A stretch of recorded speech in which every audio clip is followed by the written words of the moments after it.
একদল লোক এসে আল্লাহ রসুল সাল্লাল্লাহু আলাইহি ওয়াসাল্লামকে বললেন যে আল্লাহর রসুল, ধনীরা তো সালাত আদায় করে, আমরাও সালাত আদায় করি, তারা সিয়াম পালন করে, আমরাও সিয়াম পালন করি, কিন্তু তারা অর্থ সম্পদ আল্লাহর পথে ব্যয় করে, আমরা তো সেটা পারি না।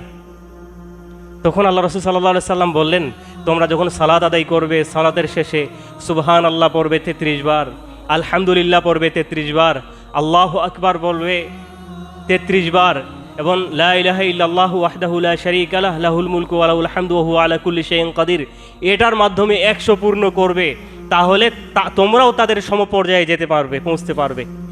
আমাদের উচিত সালাতের পরে সুবহানাল্লাহ, আলহামদুলিল্লাহ, আল্লাহু আকবার 33 বার করে পড়া। এটা হচ্ছে আল্লাহকে স্মরণ করা। এরপরে আয়াতুল কুরসি পড়া। আপনি আমি তো সালাত শেষেই দৌড় মারি, অথচ এ সংক্রান্ত অনেক হাদিস আছে যে সালাতের জন্য আপনি আমি যতক্ষণ অপেক্ষা করব মসজিদে, ততক্ষণ আপনি আমি সালাতের মধ্যেই রয়েছি। সালাতের পরেও সালাতের স্থানে যতক্ষণ বসে থাকব, ততক্ষণ আপনি আমি সালাতের মধ্যেই আছি। যতক্ষণ না অন্যের সাথে কথা বলবো, অথবা স্থান ত্যাগ করব, অথবা আপনার আমার অজু নষ্ট হয়ে যাবে, এই তিনটি কারণ ছাড়া যতক্ষণ সালাতের পরে সালাতের স্থানেই বসে থাকব, ততক্ষণ আপনি আমি সালাতের মধ্যেই আছি, সেই সওয়াব লিপিবদ্ধ করা হবে। আমাদের মাঝে একটা ভুল আছে, যেটা আমরা দেখতে পাই যে সালাত শেষ করে একটু পিছনের কাতারে চলে যাই, সালাত শেষ করে একটু আরেক সাইডে চলে যাই। এতে কি হলো?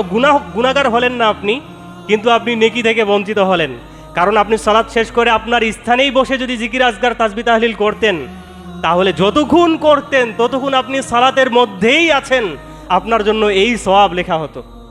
আপনি স্থান ত্যাগ করলেন, কারোর সাথে কথা বললেন, মানেই আপনার সালাত শেষ হয়ে গেল।